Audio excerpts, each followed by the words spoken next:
नमस्कार। SBT news में आपका स्वागत है। पेश है 28 नवंबर सुबह 6:15 राजस्थान की बड़ी खबरें। सुप्रीम कोर्ट में गुरुवार को सोशल मीडिया की कंटेंट से जुड़े 2 मामलों पर सुनवाई होगी। कोर्ट ने कहा, सोशल मीडिया पर डाले जाने वाले एडल्ट कंटेंट के लिए किसी न किसी को जिम्मेदारी लेनी ही होगी। केंद्र सरकार इसके लिए 4 हफ्ते में रेगुलेशन बनाए और कानून SC/ST एक्ट की तरह सख्त हो। और वहीं दिव्यांगों से जुड़े दूसरे मामले में इंडियाज गॉट टैलेंट के होस्ट और यूट्यूबर समय रैना को आदेश दिया कि वे अपने शो में दिव्यांग लोगों की सफलता की कहानियां दिखाएं ताकि उनकी मदद के लिए फंड इकट्ठा किया जा सके। राजस्थान के मुख्यमंत्री भजनलाल शर्मा ने प्रदेश में जीरो टॉलरेंस की नीति अपनाने का निर्देश दिया था और वही भ्रष्टाचार करने वाले अधिकारियों और कर्मचारियों के खिलाफ सख्ती से कार्रवाई करने के भी निर्देश दिए थे। अब इस जीरो टॉलरेंस नीति के तहत राजस्व विभाग के तहसीलदार समेत 3 कार्मिकों को निलंबित कर दिया गया था। यह कार्रवाई सांगानेर तहसील में किया जा रहा है, जहां तहसीलदार समेत 3 लोगों पर गाज गिरी है। बताया जा रहा है कि सांगानेर तहसील के पालड़ी परसा गांव में पेटा तालाबी भूमि को बंजर या बनानी भूमि दिखाकर किस्म परिवर्तन करने के गंभीर मामले में तहसीलदार सहित 3 कार्मिकों को निलंबित कर दिया गया है। राजस्थान के किसानों के लिए रबी विपणन सत्र 2026-27 से खुशखबरी लेकर आया है।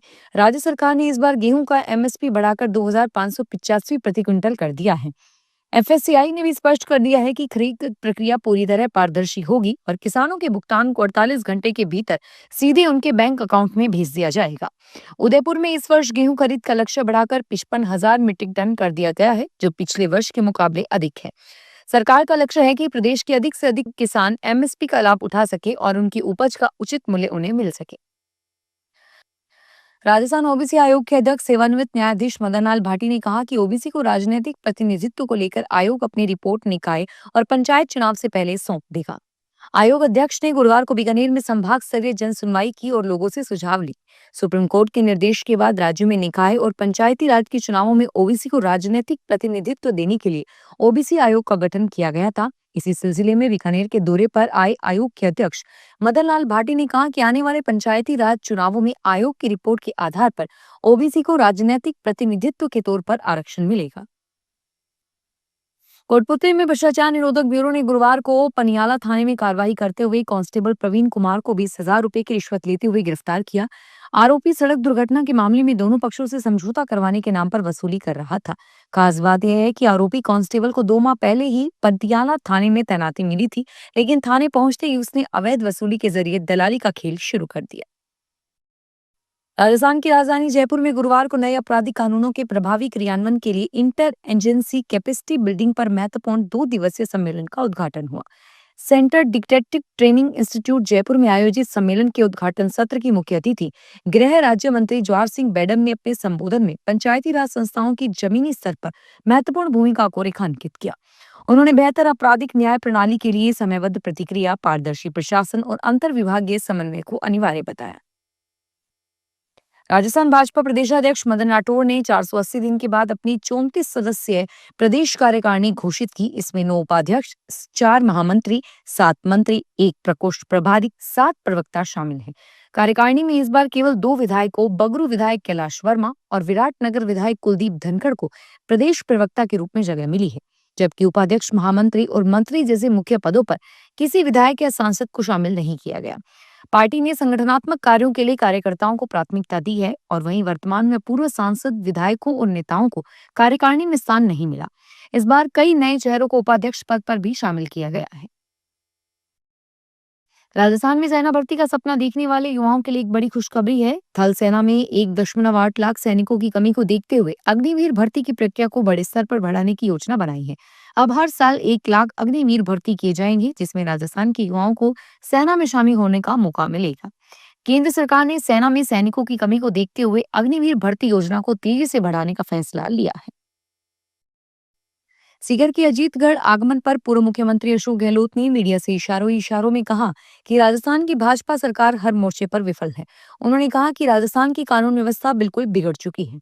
पूर्व मुख्यमंत्री अशोक गहलोत ने काफिले के साथ शाहपुरा से सीकर जाते समय अचानक अजीतगढ़ बस स्टैंड पर पहुंचकर एक चाय की टपरी पर करीब आधा घंटे रुककर चाय की चुस्की ली और लोगों से मुलाकात की। गहलोत राजस्थान शिक्षक संघ कांग्रेस के प्रदेश अध्यक्ष रहे स्वर्गीय BL सैनी के घर पहुंचकर उनके परिजनों को भी सांत्वना दी। बाड़मेर और जालोर जिले में रेयर अर्थ के खजाने को लेकर केंद्र सरकार ने सख्ती शुरू कर दी है। चीन निर्यात हो रहे चिन्हित खदानों के ग्रेनाइट पर अघोषित रोक लगा दी है और इसे अब सरकारी संरक्षण में लेने की तैयारियां शुरू कर दी है। चीन के एकाधिकार को तोड़ने के लिए यह खजाना भारत के लिए महत्वपूर्ण है और इस खजाने पर परमाणु ऊर्जा विभाग ने 2021-22 में कार्य प्रारंभ किया था। जालोर और मोकलसर में निकलने वाले ग्रेनाइट की मांग एकाएक चीन में बढ़ने लगी है। प्रधानमंत्री नरेंद्र मोदी आज शुक्रवार को कर्नाटक और गोवा का दौरा करेंगे और जहां वे उडुपी में श्री कृष्ण मठ जाएंगे और लक्षकंठ गीता पारायण में भाग लेंगे। बताया जा रहा है कि इसके बाद वे गोवा में श्री संस्थान गोकर्ण पर्तगाली जीवोत्तम मठ के 550वें वर्ष के उपलक्ष्य में आयोजित सार्ध पच शतनामोत्सव में भाग लेंगे। शतकंठ गीता पारायण कार्यक्रम में मोदी जी के साथ छात्रों, विद्वानों और अनेक नागरिकों सहित 1 लाख प्रतिभागियों के भाग लेने की संभावना है।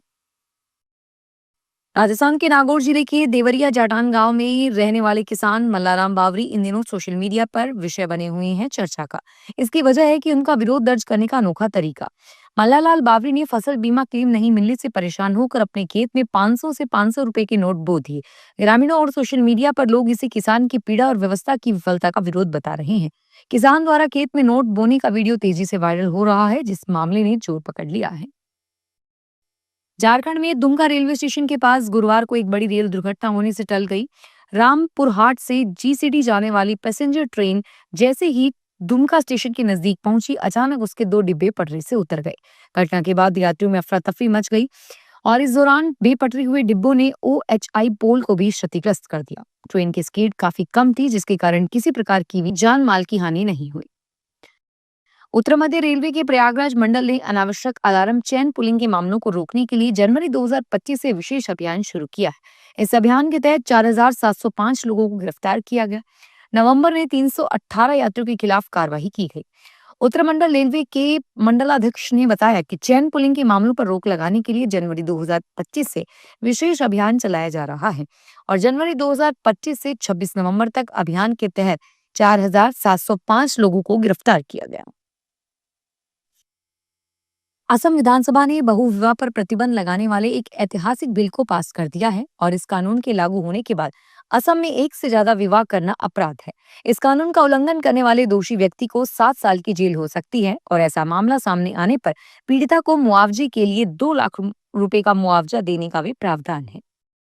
फिलहाल इस बुलेटिन में इतना ही और फिर हाजिर होंगे तमाम बड़ी खबरों के साथ। धन्यवाद। क्या आप भी अपने बिजनेस को पहचान दिलाना चाहते हैं? तो अब वक्त आ गया है बिजनेस के स्मार्ट प्रमोशन का।